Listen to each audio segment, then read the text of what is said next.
Hello, welcome back to Anime on the Sea to Sky. We are still in the midst of the fall renaissance, going through the vast majority of shows that are still continuously releasing on top of everything else that's going about.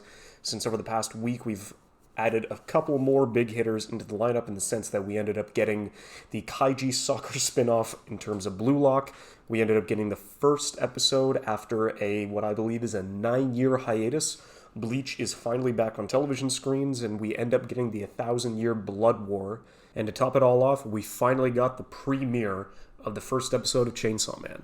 And thankfully, it lived up to expectations. I was not disappointed. I was entertained. It gets me excited to see what essentially they're going to be able to cover and see if they can consistently keep the rest of the energy on a high as they have been throughout the beginning of this story.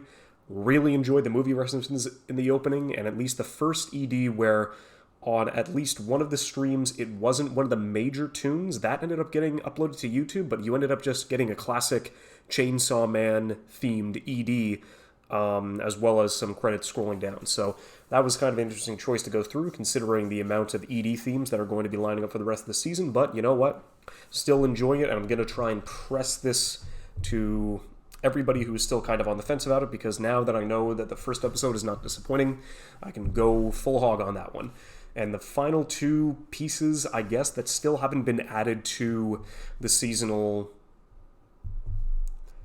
discourse of this case is that we still have another 2 weeks until the second season of To Your Eternity comes out, as well as Urusei Yatsura, Space Invader Lum, whichever name you want to call it. It will finally get its debut coming out on Thursday the 13th. So that's going to be something I'm really excited about, but I'm really curious how the rest of this is going to go, considering that my Saturday is basically lined up as packed as it is as I would be watching any other season.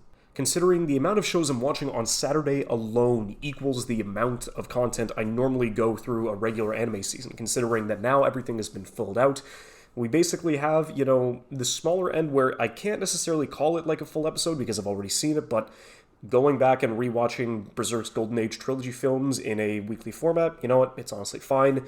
But then on top of that, you get My Hero's 6th season, the second core of Spy Family, the second season of Pop Team Epic, and now we get Blue Lock out of the category, and probably the most surprising piece that I ended up not realizing it was coming out this season is called Bocchi the Rock, I believe, and that's kind of an interesting addition with all of the action and all the drama that's happening on Saturdays in particular, because it's, a very undersold, cute girls doing rock band things, and that's honestly had a good first impression considering just how obtuse the main character is. But I'm really curious to see what the cast is going to go through, and I'm really hoping that it lives up to the rest of the shows that it's a part of on Saturdays. But that's beside the point.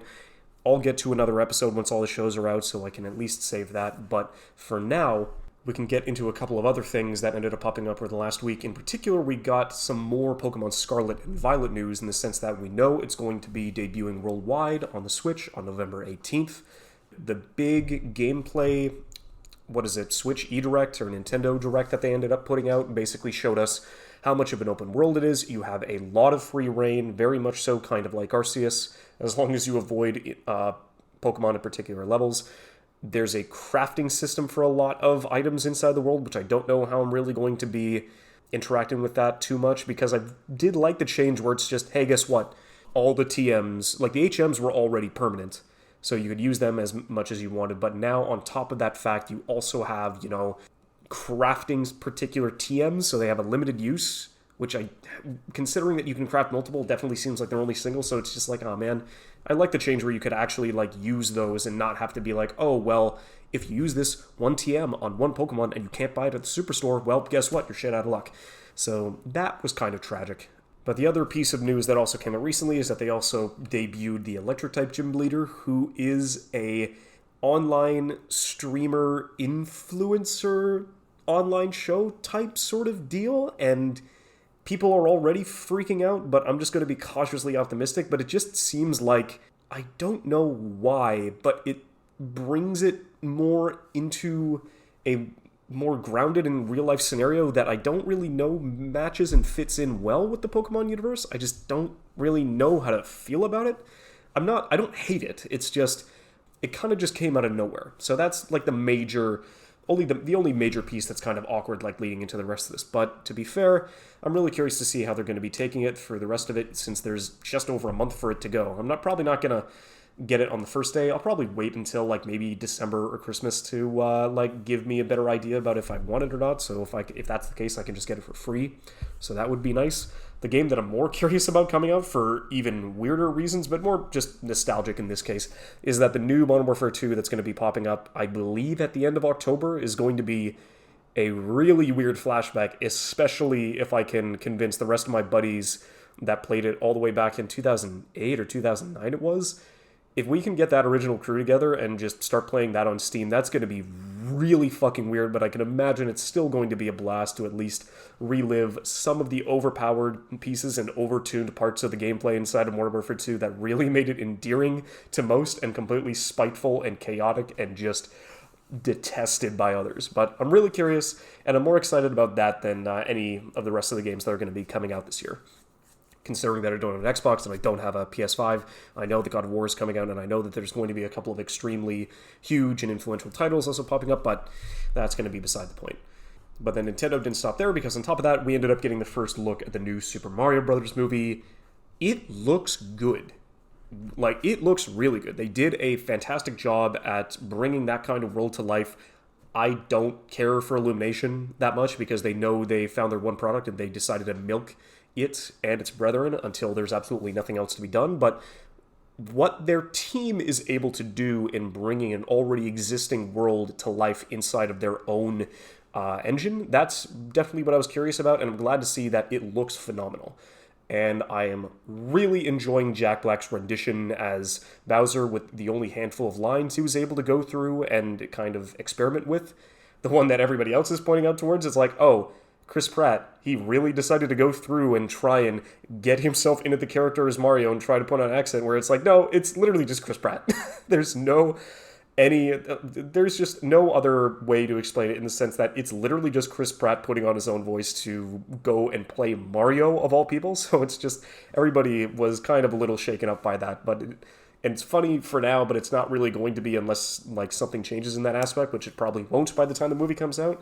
And at least for there, it's going to be coming out on April 7th in North America and April 28th in Japan. And then the one major piece of anime news related to Netflix in this case is that JoJo Stone Ocean Part 3 has already been announced, considering I think it took like a year or at least 9 months for parts 1 and 2 to come out between each other. And so now they're like, oh yeah, no, guess what? JoJo's Part 3 is going to come out December 1st. And it's like, what? So basically, it's going to be concluding the rest of the story between episodes 25 and 38, and that'll be the finale of this part, I believe. Yes, it's going to be the final part.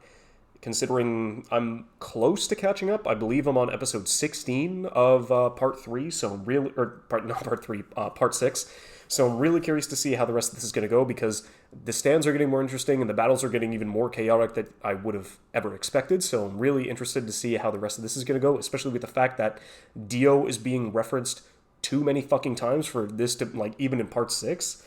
And it's just, you can just see that every single part of JoJo's, Dio has some way of worming his being just to fuck with the Joestar bloodline, and he never fails in that aspect. So I'm really curious to see how the rest of this is going to go, and I am kind of excited to see where this actually takes us.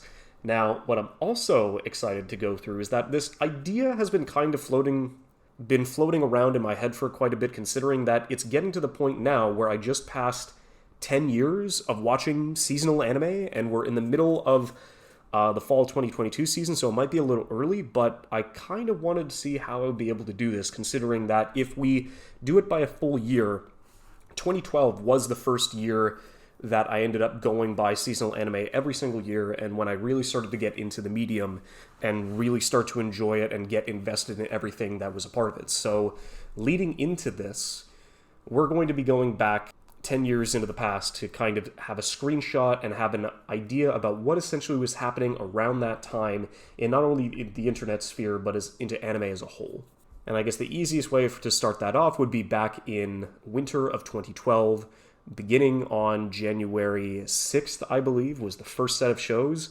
I definitely remember enjoying a lot of these, especially where it was just I wondered why at the beginning or like every 3 month period I would just lose a lot of my fucking time, but there were a handful of seasons in 2012, I believe by the end of the year I stopped doing it, that I would watch every single debut of every single show, which in 2012 it was a little easier considering that the amount of shows that debuted only amounted to 23. So that is a far cry from what we end up having now, but it was like, oh, 23 shows? Sure, I'll give it an opportunity and give every single one a watch. I didn't finish all of them because there were definitely a couple that like didn't really grab me initially, and so I didn't have the opportunity to go through and complete every episode, but at least giving them all a shot just to kind of figure out what my strike zone was, that was kind of the goal at the end of it. So through this season, I did end up finishing, of course, High School DxD, horny teenager, blah, blah, blah. I hadn't seen the beginning of the Monogatari series, so even though Nise Monogatari was debuting at this time, I didn't end up giving it a shot. But I did end up going through and watching Daily Lives of High School Boys. Aronatsu de Mataru was also like... I ended up rewatching it for the first time in about 9 years, just to go back and kind... Because it was one of like the first anime that I did consume, knowing that anime was anime. Because it was just... If you go back and think, oh yeah, well, okay, sure, I watched Digimon, I watched Yu-Gi-Oh!, I watched Pokemon, I watched Bakugan and Beat 'em Up, like all of these localized shonen shows that were specifically made to sell children's toys. And it was just... Yeah, sure, but I didn't know what those were in the first place. I thought they were American-made cartoons, and so I was just completely oblivious to it. The winter of 2012 was just, okay, get into this, figure out what you like, and go from there. So, and I believe one of the main reasons why I wanted to start on this in particular was when I was just randomly going through shows at the end of 2011, Zero no Tsukaima or The Familiar of Zero just came out, and that was my isekai fantasy trash when I didn't know what isekai fantasy trash was. I was invested in, of course, the Harry Potter harem sort of scenario that was going on with the main character, and the main character has a power, and he can wield swords in the middle of magic that can also negate it. I believe it was either negation or the fact that once he picked up this really old sword, he instantly became a sword master. It's like, I don't know. But back to the reason at hand, it was just because I was trying to figure out when there was going to be another season of this, because I was incredibly invested in the characters and the magic world that they had, and I believe it was on the same random streaming site that I was using, and it's like, hey, guess what? You know what? Familiar of Zero is going to get a final season coming out in January 2012, and it's like, oh, fucking K, let's do this. It was fun to see that conclude, and if I went back to rewatch it now, I would probably fucking hate it, but you know what? That goes for a lot of the stuff that you end up getting into it, but I'm glad that it ended up leaving an impression on me enough for me to keep watching anime and staying inside of the medium as a whole. But I mean, besides that, you also had stuff like Morotsu Pirates, and a show that I don't fucking know why I decided to keep with it, but it was something called Brave 10. It's just really bad action and like ninjas in Japan being the bodyguard of a girl who holds a sacred power, and not only were the characters not endearing, but the action was also really fucking stale. So why I didn't keep watching this, I don't know.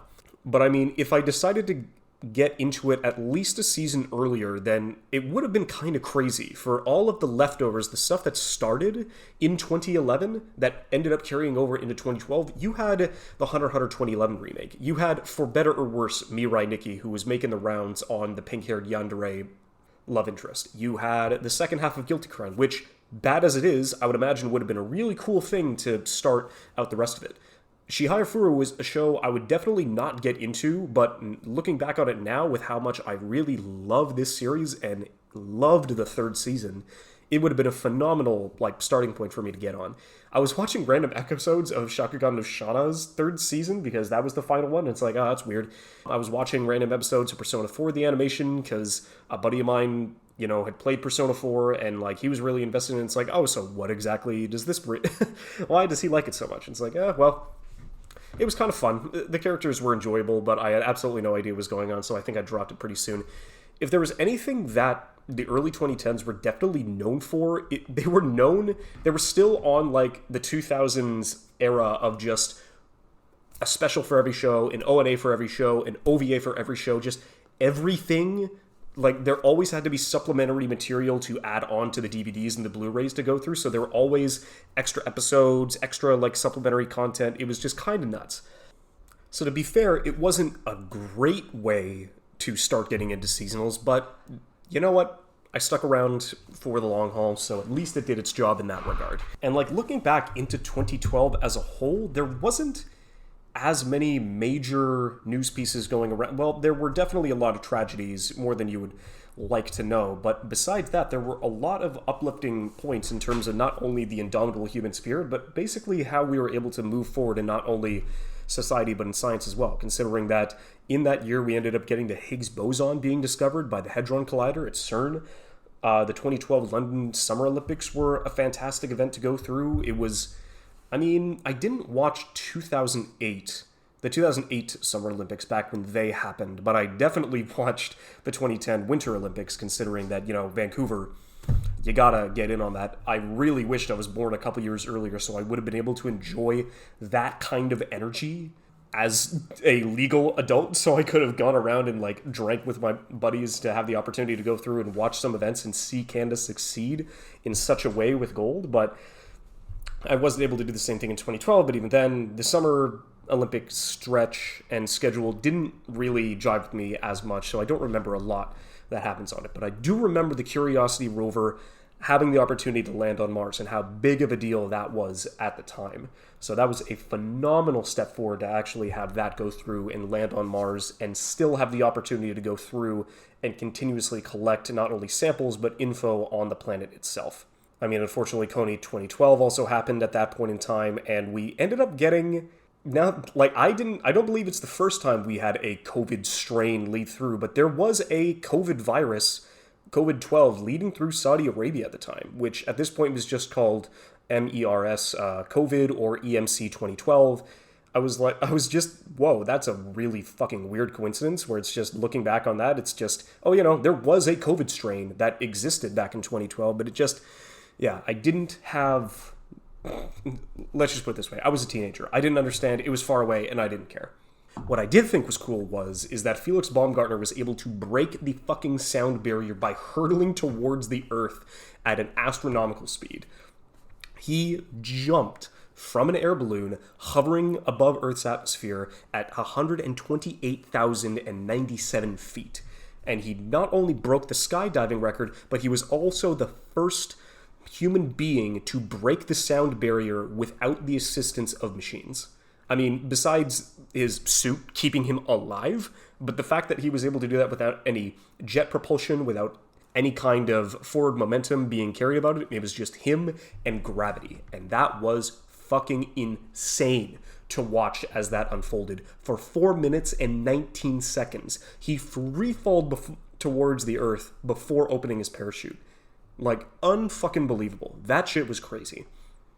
And to top it all off, and just, like, breaking the sound barrier wasn't enough, he also broke the fastest free-fall record by going at a record 834 miles per hour, or in this case, in regular units, 1,342 kilometers an hour. Unfucking heard of. Something that's probably never going to get attempted or broken again, but just watching that shit, I just thought was just the most metal any human could go to exceed that amount of length from time and space to just jump. Like, where are we dropping, boys? I fucking hate that I just said that. But moving forward, spring of 2012 in the anime sphere was also something that didn't really strike me as often. It was kind of the same deal. I started the first episode on almost every show, but what I came away with, I'm fucking shocked. In terms of the shows that I actually watched to completion, which in this case, I watched Sankore, which doesn't really hold up nowadays. Hyare Naruko-san is also, like, something where it's just, hey, let's just make eldritch horrors and abominations into cute anime girls. It's just, no, don't ever fucking do that again.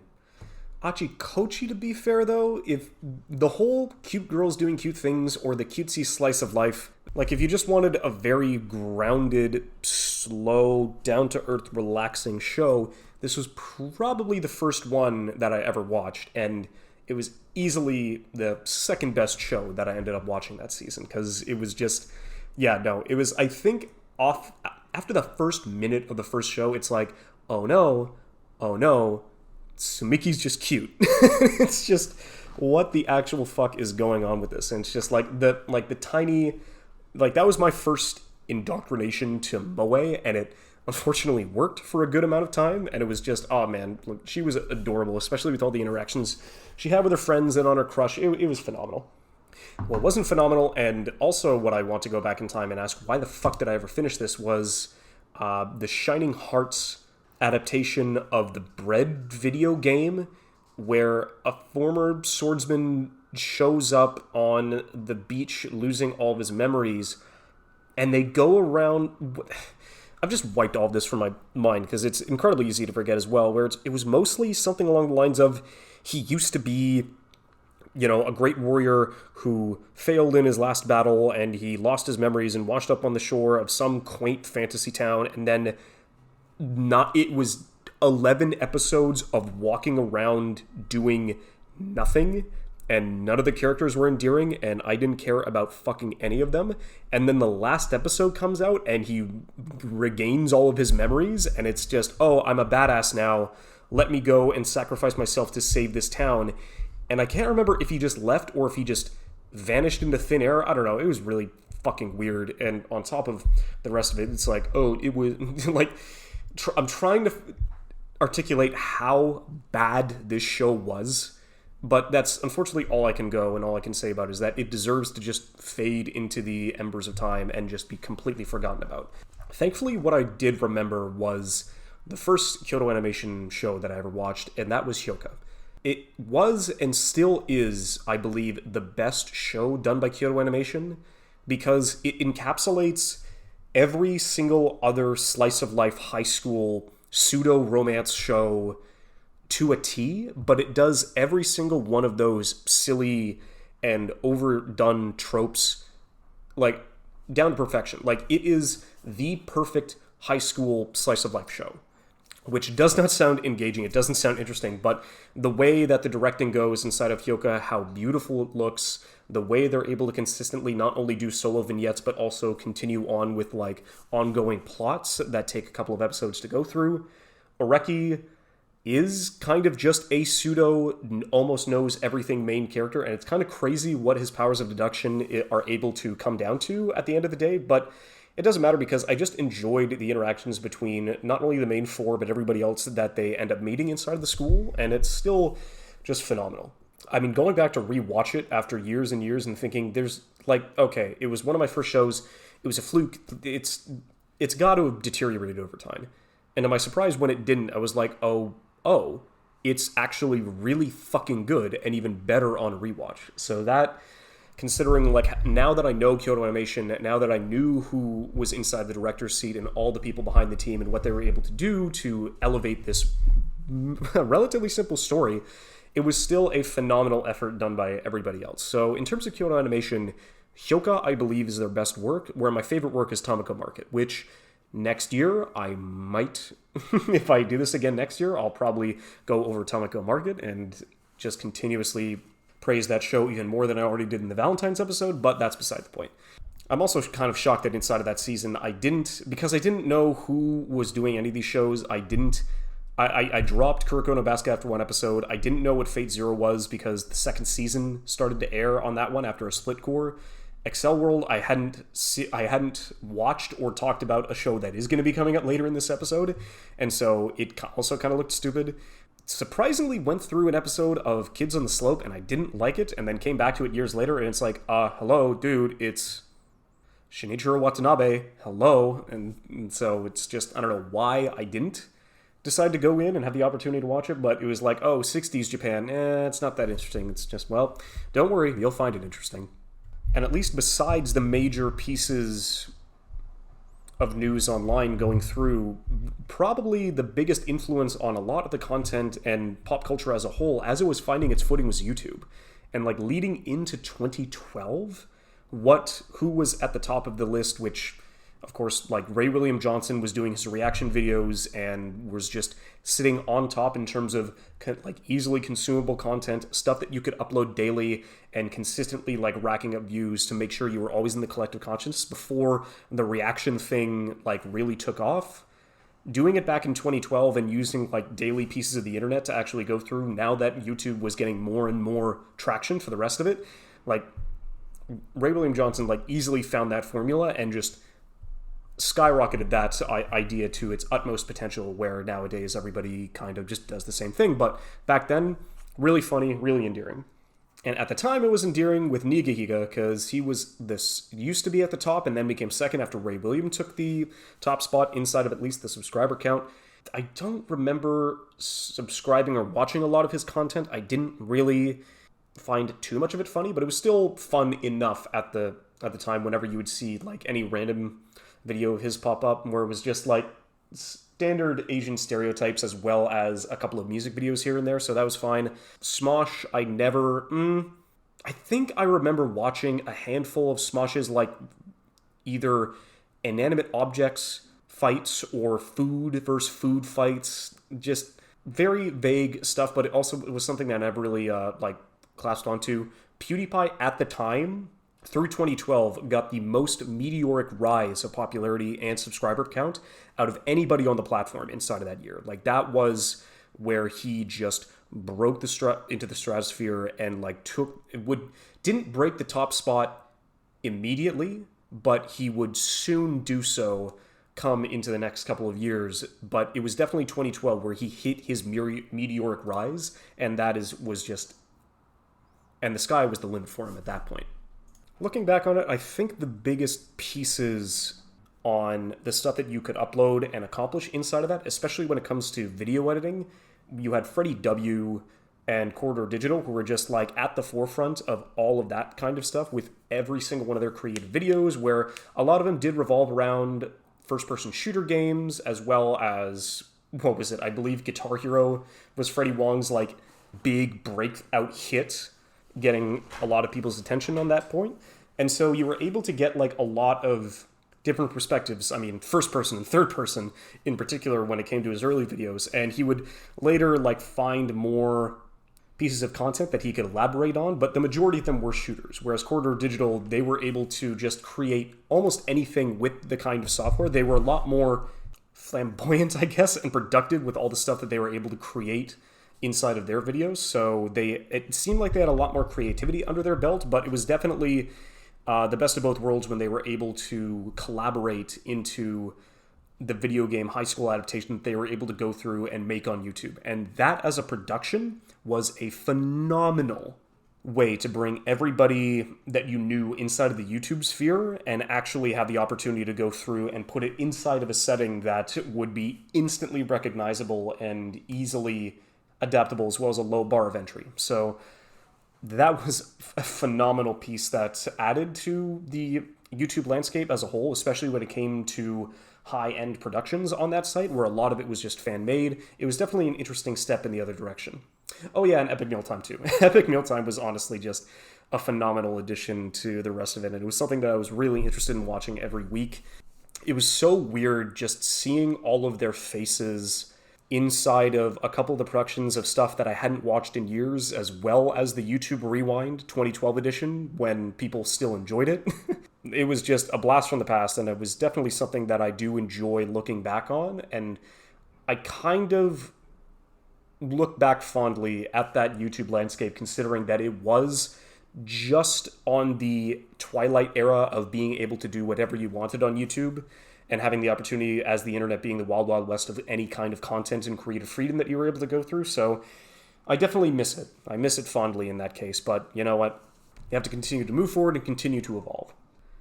And in terms of evolving the trends leading into what the 2010s, like moving into the 2010s proper, we had the debut of the first anime adaptation of Sword Art Online, and I loved it. I loved the week-by-week piece of going through. It was hitting right at the time where video games had like become mainstream and they were already like at the upper echelon of entertainment wise. And so the whole idea as a teenager where you get trapped in a video game and if you die in the game, you die for real is like, oh man, that would be so cool. That's such a good idea. Leading into that, it was something that I did get invested in and I was waiting for week by week with anticipation and the like.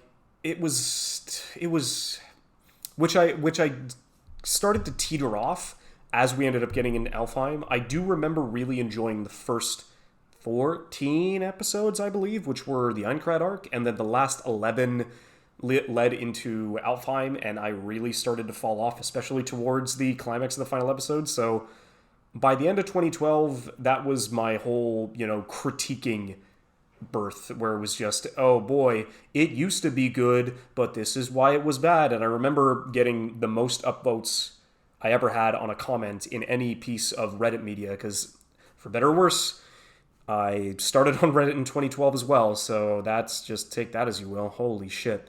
But the fact that my highest comment came on a post on the final episode of SAO's first season, it was like, oh, this is not a good sign. And thankfully, I didn't take that forward and become a Mal critic. I don't believe, even to this day, I've ever uploaded a review on Mal, and that's just for the better. So I'm kind of glad I just left it at that. It's like, oh, that's kind of cool. I don't need to do this again, thankfully. I did end up missing Joshiraku as well as Kokoro Connect. Joshiraku, it seems like it would be a funny watch now, especially with the meta takes that it does inside the comedy genre, as well as poking fun as the anime medium as a whole. Kokoro Connect I would watch later, and because that was the same deal where it was just the seasonal waifu stuff, I continuously saw photos and clips of Inaba floating around both Reddit and YouTube, and it was like, what the fuck? So that was the first seasonal waifu thing that I ever ended up seeing. But instead of watching other better shows, I ended up watching stuff like Arcana Famiglia, which is an Italian mafioso anime power special, which I dropped about 8 episodes in, which in reality I probably should have done it on episode 2 because it was, cool, it's the mafia, it's black suits and superpowers, and no, in reality I should have just not given it more than a chance. Although the shows that I did give a chance at that point, because I was a horny teenager, we ended up getting Hagure Yusha no Aesthetica, which was done by Studio Arms, which, to be fair, I think X-Arm is the only thing that makes me laugh at that point, but definitely Arms hasn't really been making a lot nowadays, and it was just, what was it again? What was the synopsis for this? Where it's just the hero defeats the Demon Lord, and then he takes the Demon Lord's daughter back home to a reverse isekai futuristic setting, and now he has to protect the Demon Lord's daughter from the rest of this futuristic student council. It was fucking bad. It's another one of those shows where, why did I watch this instead of watching, say, Kingdom or Kuroko no Basket? Why? Oh yeah, why didn't I watch Humanity is on the Decline? That would have been better. That would have been a good show. That would have been a great comedy. I decided to not watch that and go with more fitting titles in that case. So, you know what? Summer 2012, it's summer. It's always the summer anime season. It's, for some reason, it is the one that normally gets the short end of the stick whenever it comes to releases. So, I don't know. What can you do?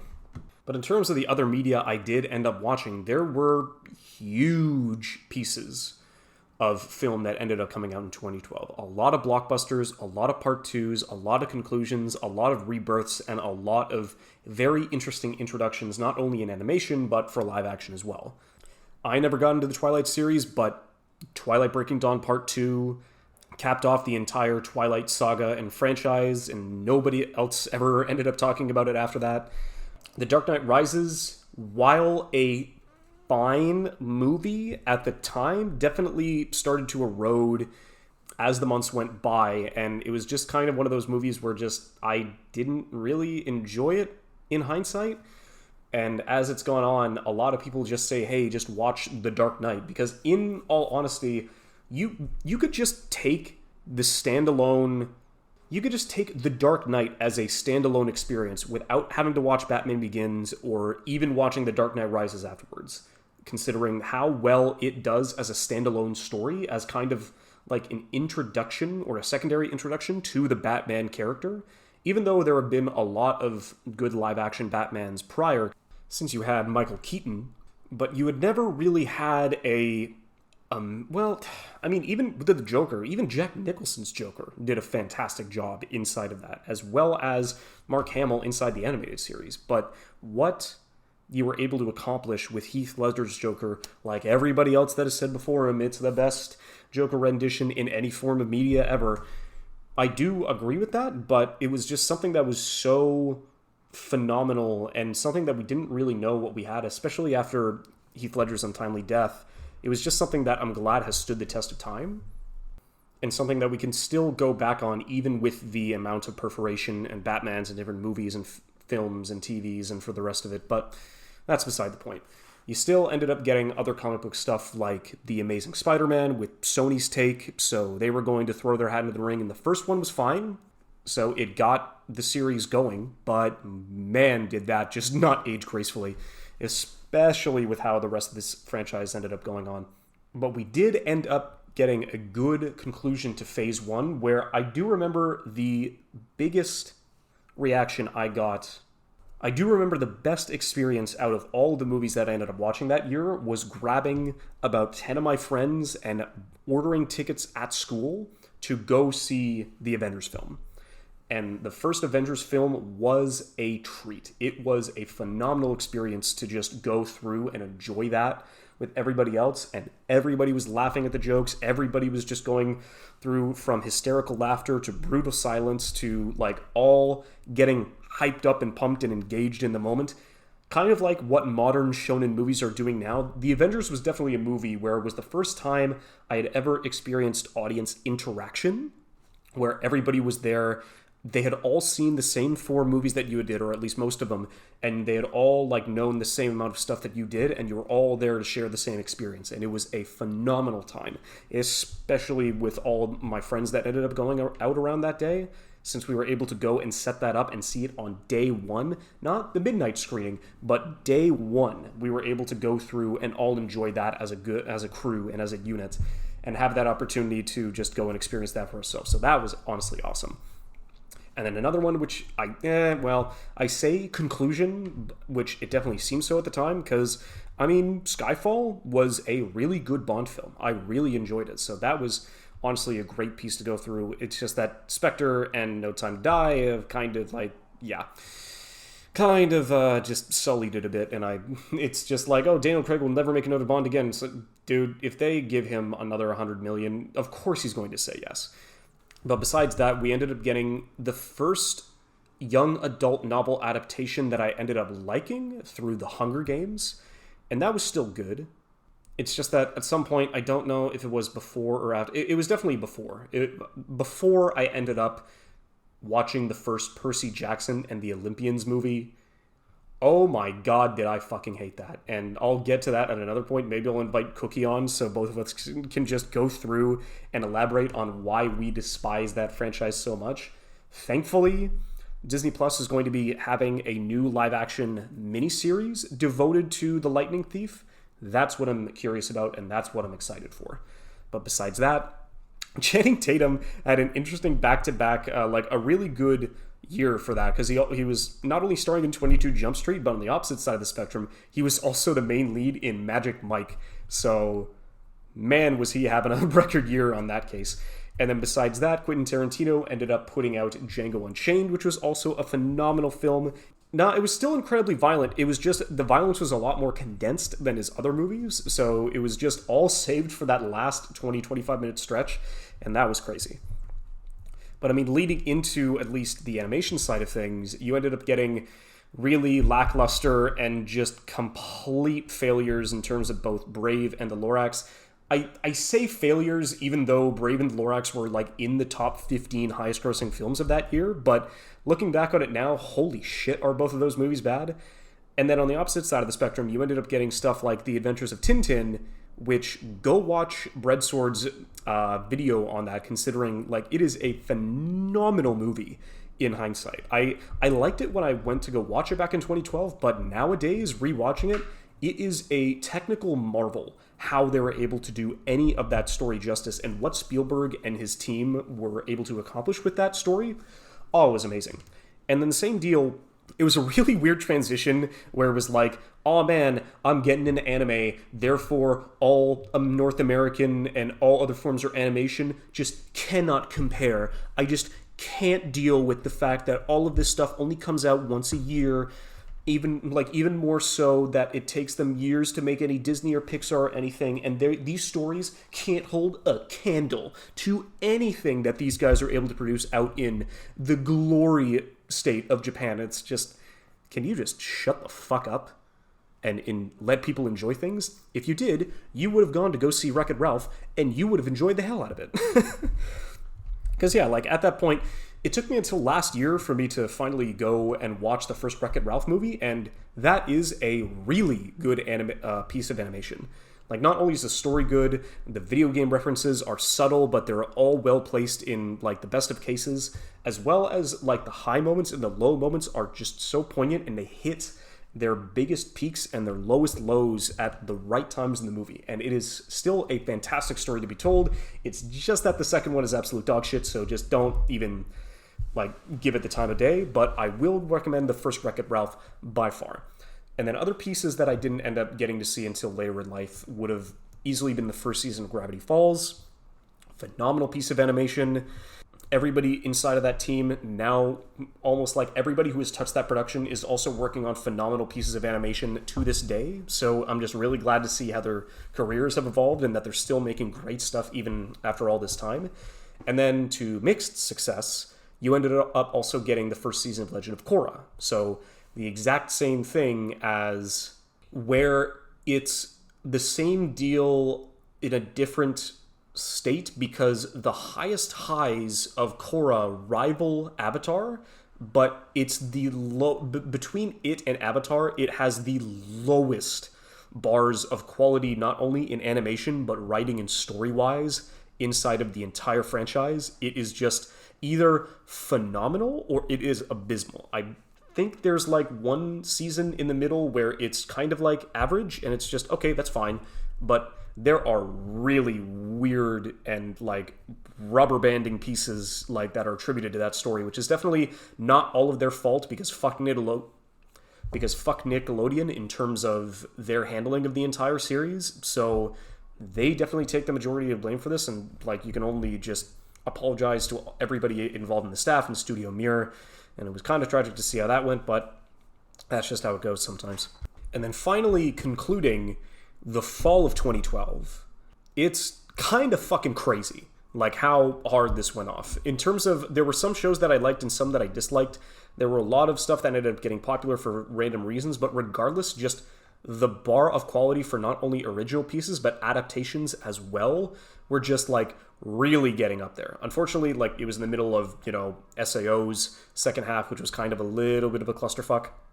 But besides that, you got the debut of the adaptation of JoJo's Bizarre Adventure.